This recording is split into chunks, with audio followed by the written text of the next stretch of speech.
What's up, everybody? We got another episode of Throwback Thursday. This is NBA 2K9. Going back a little bit. Well, I mean, I guess it is back now. We are talking about almost 6 years. But this is the old Anything is Possible! Kevin Garnett on the cover. Yeah. So let's jump in and see what we're going to do here. But you know what? Before we start really getting into everything, somebody had I don't even remember who it was, but it was a good suggestion. I told them it was a good suggestion. They were saying that during the Throwback Thursdays, we ought to kind of read a review or whatever. So I'm not going to read the whole review or whatever, you know what I'm saying? You don't want to go through that. You'll be doing that for a little bit, you know. So I'm not going to do that. What I am going to do, like we always do, is turn this music off. Because we don't want nobody to say we use their music. And you know what I'm saying. You feel me. So I had to get rid of that. All right, and then we got while I'm doing that, we're gonna look at these. Look at the look at the menus a little bit. But I'm gonna read the summary. And this review that I'm gonna read is from IGN. Is written by a guy named Nate Ahern, and obviously it's back. I think it was October of 2008. Is when this was released, or when this was released. So Nate says, what does Nate say?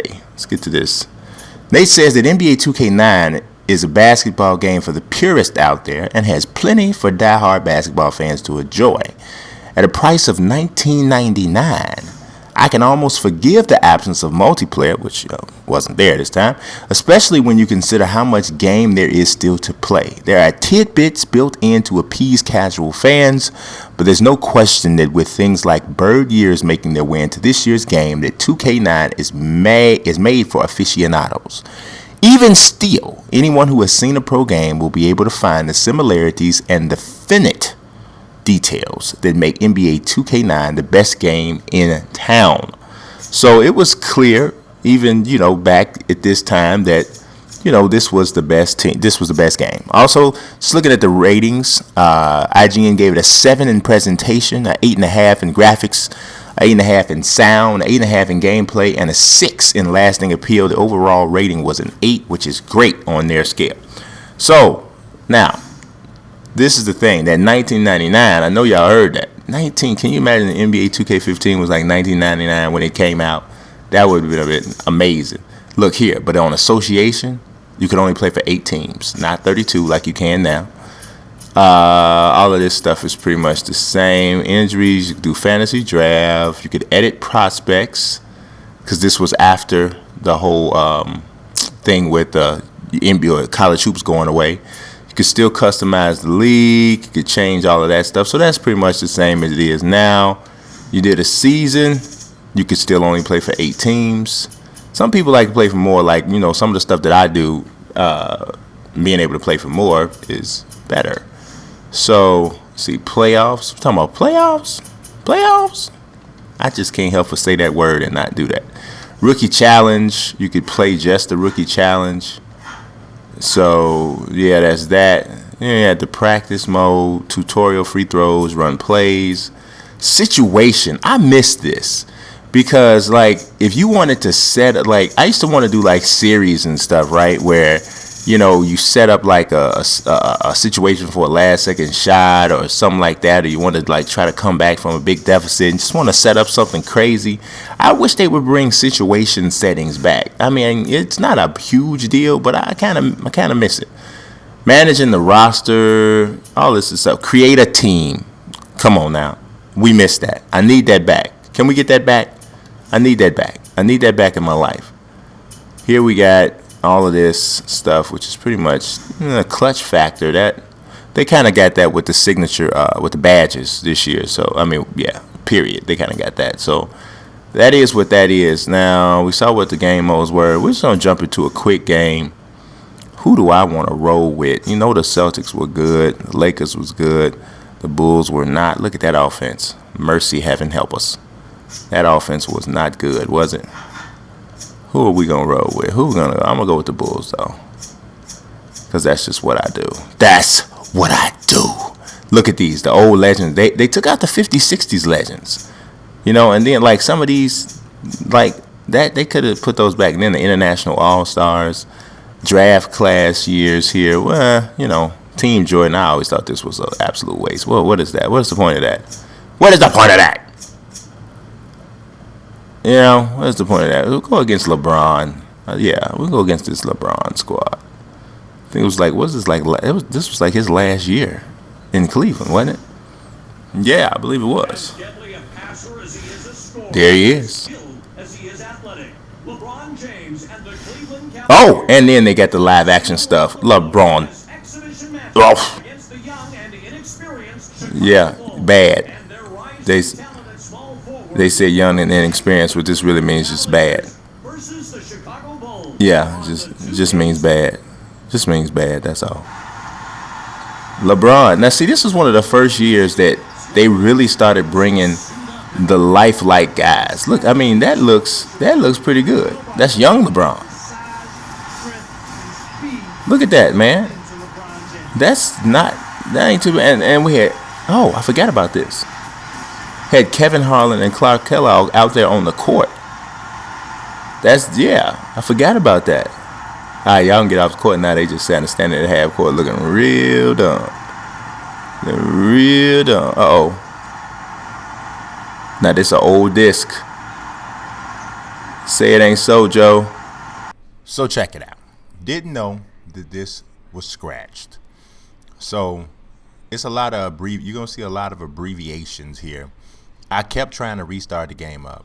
But I really wanted to show this game because, it was one of the first, what I think, really, really good-looking versions of 2K, in terms of the player models and stuff like that. Obviously, animations have taken a big, step up, but these guys look pretty good, except for, Zydrunas Ilgauskas got a little bit of whatever that is on the back of his head. But all kinds of stuff is messed up on this. I mean, in terms of just the disc, I had to cut the commentary off, because I thought that was messing with it. And then it just kept stopping at different points. I got a little scratch on the disc. I mean, it's like 6 years old. No, I'm sorry, 2008. We was in 2000. That's almost 7 years, about 6.5 years old. So you know how things go. I got kids. One of my son probably, like, when he was a baby, probably like put his foot and just slid across the floor. See, here we go. It's doing its thing again. But look, I am resilient. I tried to start it up again. I said, run that back. But if you consider the fact that this game was $19.99 at the point when it came out, I mean, could you really have had anything like a better buy at the time? If you think about what 2K has done, a lot of people, they get some beef. I don't know. I think my Ben Wallace I just created for my Ultimate Legends roster might look better than that one. Also, I'm noticing, too, he's supposed to have muscle bands. So they didn't have muscle bands back then either. And this is the real version. But anyway, the little thing that 2K has carved out for themselves, they started this out the right way. They came at you with $19.99 to get you just to, to really dig the game. And once they got you to dig the game, then now they're they're the game to beat, they're the game to be, and all of that. And now, not only can they charge, here we go again, another scratch, $59.99 for the game. 2K could probably get away with some kind of collector's edition that was like $79.99 if they offered the right kind of like stuff, a combination of something real and VC. They probably could do it. And it started off with $19.99. Well, not started off, but I think the real rise to takeover, like taking over NBA Live and that sort of thing, and even getting to the point where they're going to be a serious threat in the football world. That push kind of started when they took that price down to $19.99. When they did that back with Dreamcast and the first part of with Xbox 360, man, there was it was serious. And there we go. This disc is unreadable. Clean the disc with a soft cloth. Restart the console. I did that several times to just put what I've put out in this video. But I wanted to show 2K9 a lot. And I did that to a certain extent. This is not how the Throwback Thursdays normally go. Anybody who's followed them knows that these type of technical issues don't really happen. But I did still want to show the game because I had actually had this on my list and I was looking forward to it, but I hadn't got a chance to like put it in, test and all that. I tested, you test to see if it comes on, but I suppose I should add another layer to the test process, maybe play through a little bit, make sure there's no issues. But for the most part, the games have been kept well. This one just happened to have a cat claw in it. Thus, it did not work like we wanted it to. But I'm willing to almost guarantee next week's Throwback Thursday video will work without an issue and we should be fine. So I appreciate everybody watching. Y'all subscribe, follow, leave a like. Even though it didn't play right, leave it anyway. Don't be like that with your likes. Don't you be like that. Peace.